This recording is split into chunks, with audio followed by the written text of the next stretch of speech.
Bronies. Si vous me suivez depuis quelques temps déjà, vous aurez peut-être remarqué que j'aime bien essayer de me renouveler et me diversifier dans les contenus que je vous propose. Et il y a quelques temps déjà, je me suis posé une petite question, assez simple mais pourtant fondamentale concernant ma chaîne, à savoir, pourquoi est-ce que je vous parle de My Little Pony? Pourquoi est-ce que je passe autant de temps? Pourquoi est-ce que je m'attarde à ce point à vous parler de cette série en particulier, alors que je pourrais vous parler par exemple de Doctor Who, qui est une autre série que j'adore, ou bien de n'importe quoi d'autre qui n'aurait absolument rien à voir avec My Little Pony? La réponse à cela se trouve dans la pédagogie de cette série.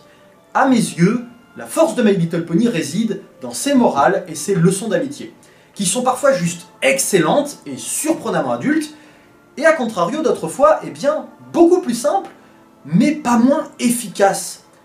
Et pour moi, c'est ce qu'il y a de plus important dans cette série, et c'est ce qui m'a sincèrement fait l'aimer. Et au-delà de ça, j'ai envie de dire, c'est la substance même de My Little Pony. Je veux dire, le Friendship is Magic ne vient pas de nulle part.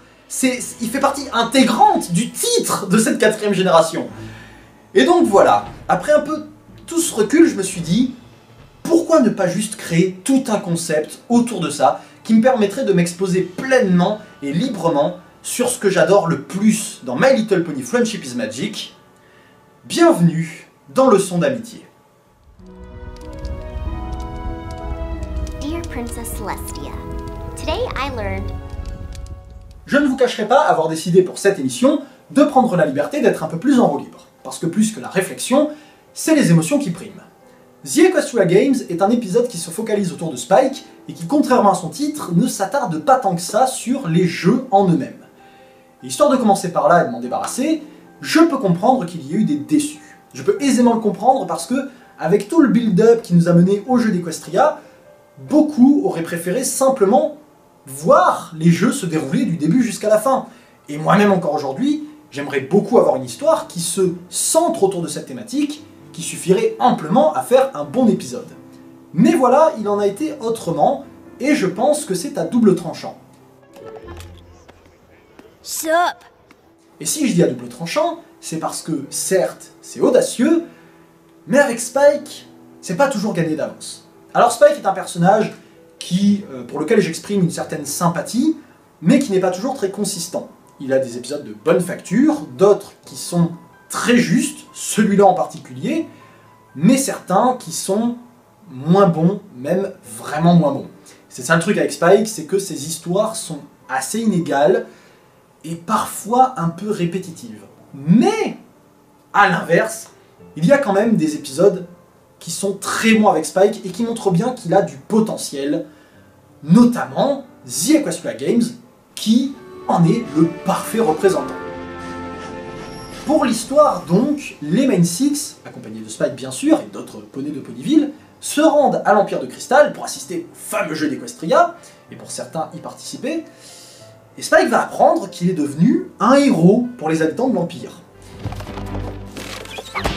Spike va avoir l'honneur de ce fait d'allumer la flamme des jeux d'Equestria.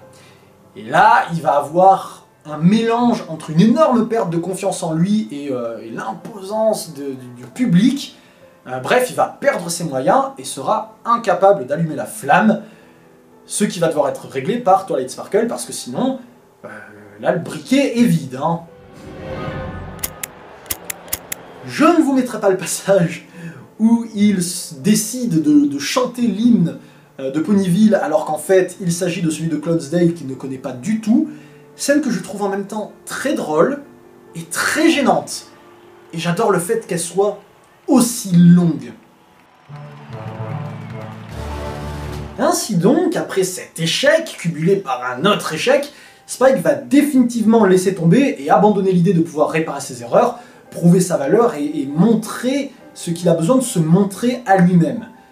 Mais grâce à Twilight, à son intervention, il va quand même pouvoir retourner au stade pour assister à la dernière épreuve des jeux d'Equestria, qui consiste en des archers qui doivent tirer des flèches de glace sur des cibles, et par accident, l'un d'eux va tirer une flèche dans le ciel, ce qui va se faire congeler un nuage tout entier, en créant un immense iceberg qui va menacer de s'abattre sur le stade.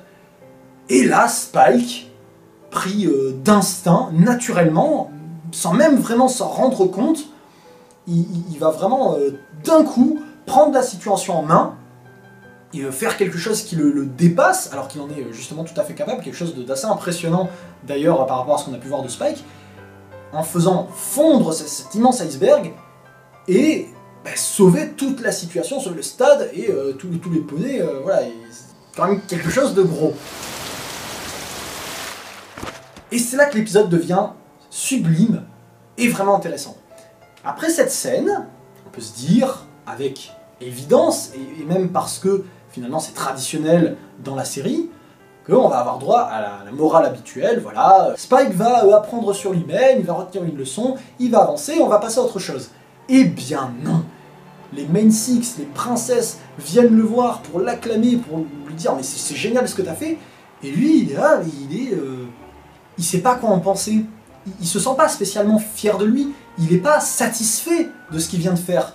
Là, il voit pas ça comme étant une occasion, une opportunité, il se dit juste que n'importe qui à sa place en aurait fait de même. Pour lui, c'est une évidence. Il n'y a pas de fierté ou quoi. Finalement, comme d'avoir sauvé l'Empire de Cristal du roi Sombra, en fait.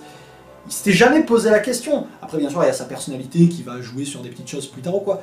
Mais voilà, je parle vraiment de ce que c'est à la base. Et là, le fait que je trouve ça très ingénieux.